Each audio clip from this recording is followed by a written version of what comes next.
welcome to today's video. Today we're going to be taking a look at my Bang & Olufsen. Now, I've been putting this off for a little while because it's intermittent, and because I really like this set, I don't really want to end up damaging it. But the problem we have is we have inconsistent connections on the SCART socket. So basically, if I plug something into the SCART/Peritail socket here, you get an intermittent connection. So it's either perfect and fine, or it's really terrible. And at this sort of age, I'm expecting there to be sort of possibly cracked solder joints and other little bits and pieces going on.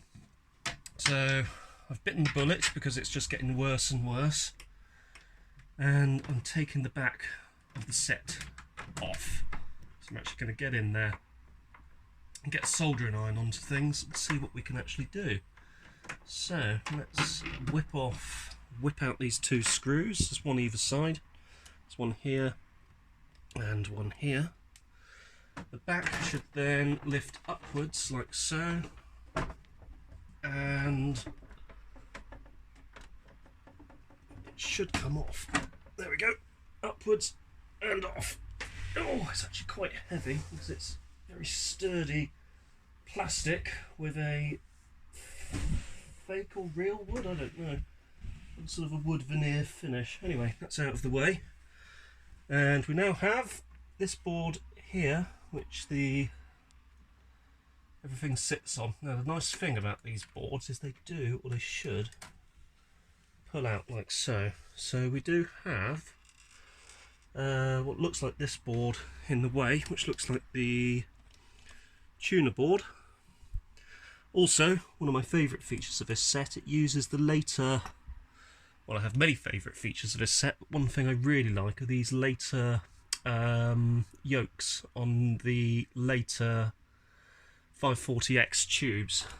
They look like they're sort of that nice oval shape, and they remind me of the Time Tunnel, if you remember that show. It's on sort of like a similar vein to Land of the Giants and 20,000 Leagues Under the Sea, that sort of thing. Anyway, I digress. We have this board in the way, and behind that board, this board, is our SCART board. So, I've never actually taken one of these apart before, or taken one of these apart to actually get into the board that I need to get into. So, I need to work out, so it goes into this daughter board here, or this motherboard rather, so it should possibly, I'm thinking it will probably unclip. So I'm going to work out how that is attached. We'll be back shortly. It's actually a lot easier than I thought it would be. You've got these red little lugs, and there was one here. So you pull these little tabs out, and that means the whole board is now free to move. So what I need to do is to unplug this connector. There's only one way it can go in, but remember green at the bottom. So tuck that out of the way. I've also got this connector which goes into the main loom. Remember orange at the bottom. And we have that one which is actually just bridged onto itself, but that should now part from the rest. We've got another connector over here. That one is the silvery one at the bottom. So that should mean that this entire board should now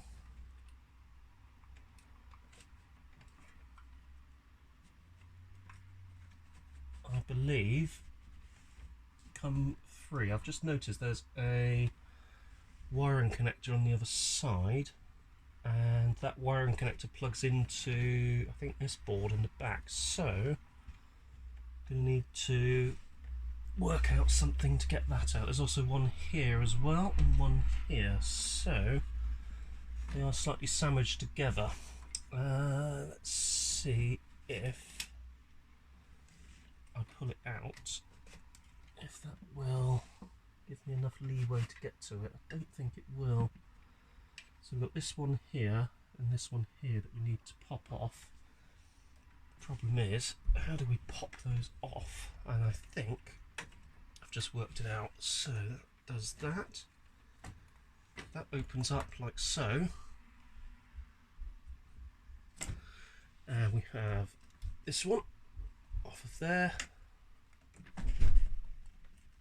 And we've got this one here which goes...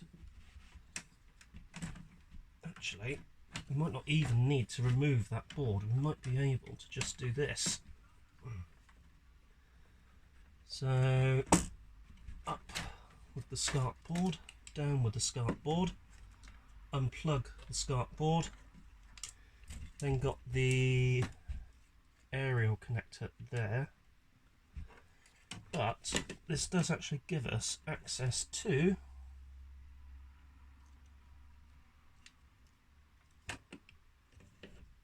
our panel and our SCART socket, individual connectors on the SCART.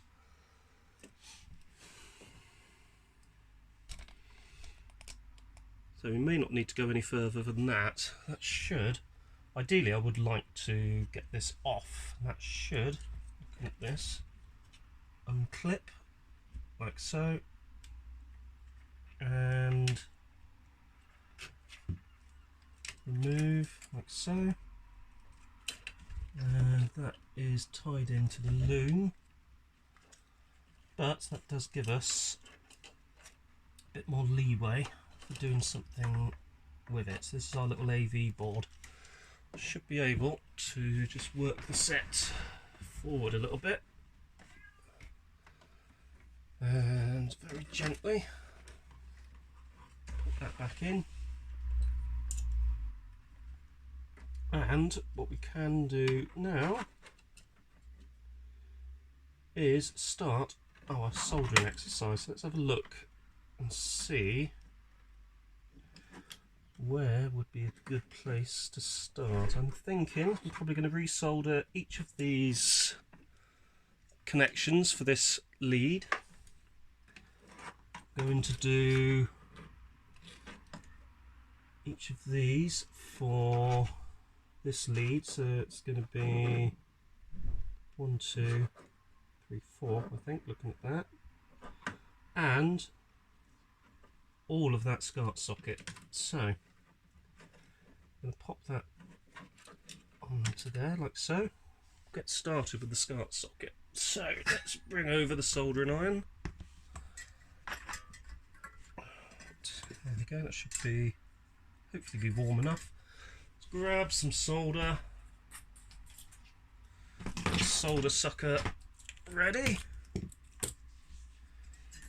Right, get the solder sucker primed and ready to go.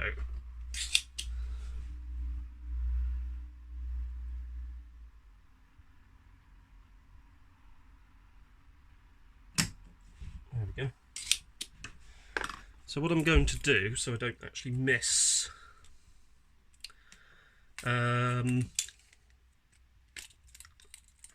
a point, is solder.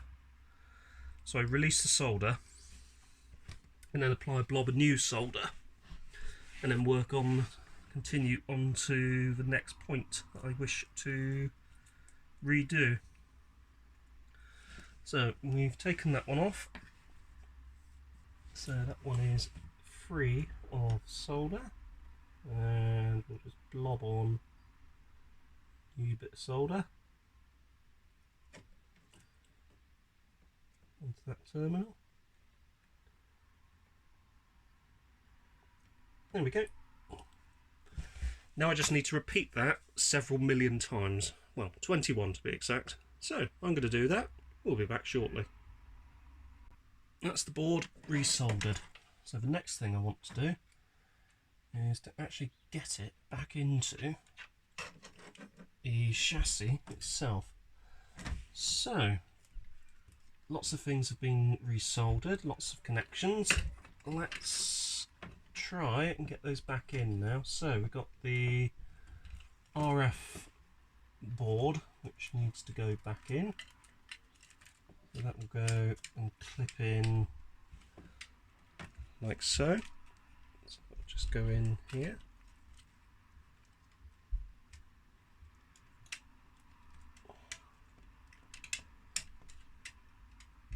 Come on, fella. There you go. Right, that's the RF board. Now we've got the connectors to go back into the main sort of tuner module board, which will go there. And I believe we've also got this one as well. There's only really one way that these can go. And back in they go.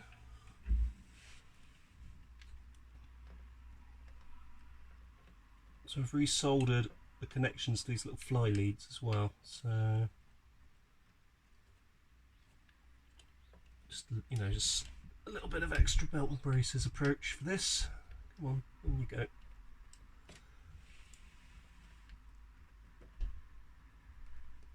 Right, needs a little bit more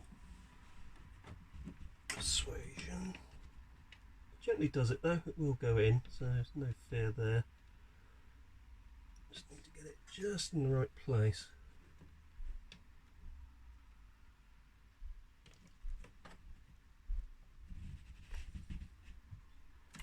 Make sure that that's plugged in, which looks like it is. That's why, that's a 3 connector. I've got a 4 connector here, so I'm trying to plug that into completely the wrong place. That one actually goes up here. There we go. So that's that one. Nothing goes into that one. This board then comes up and should tuck in like so. Got to get it in just right because you don't want it to snag on anything and you don't want it to get horribly in the way of everything else. And there.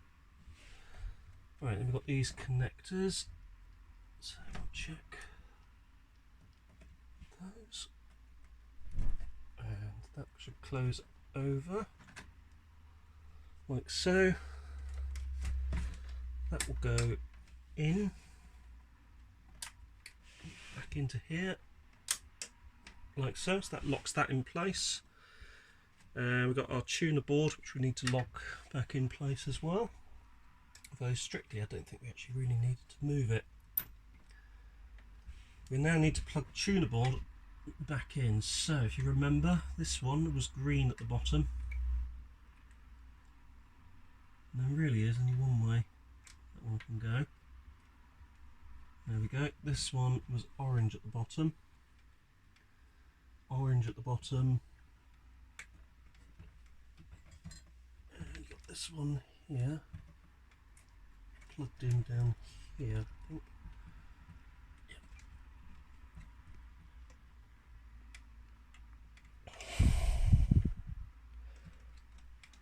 Oh, there it is.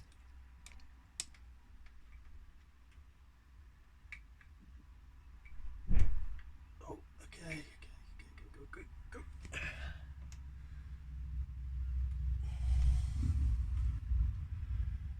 Gotta be, God, very delicate getting that one in. Come to that one in a second. This one, where did that come from? That one, see, sort of tell by the stretch on it how far it's going to go. It's not going to go down here, it's going to be up around here somewhere. And that one we will come back to shortly. Right, whilst I work out where these go. Also just remembered I need to get this pressed back into the main board motherboard area. So that's pushed fully home, means that can come all the way through. So that's everything locked in place. You can actually just do that, doubly make sure. There we go. And let's go back to this one. So this one is all the way down here. Gently tease that into place.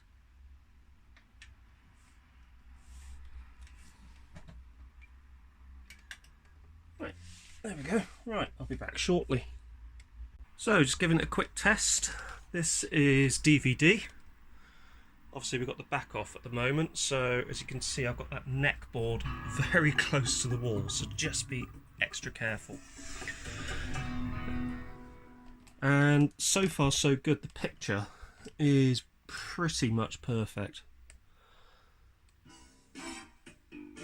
And it really does look superb. Sound is fine as well. Heck of a lot better than it was. So, the next thing I'm going to try is a VHS cassette. That was definitely one area that it was having a bit of a mare last time.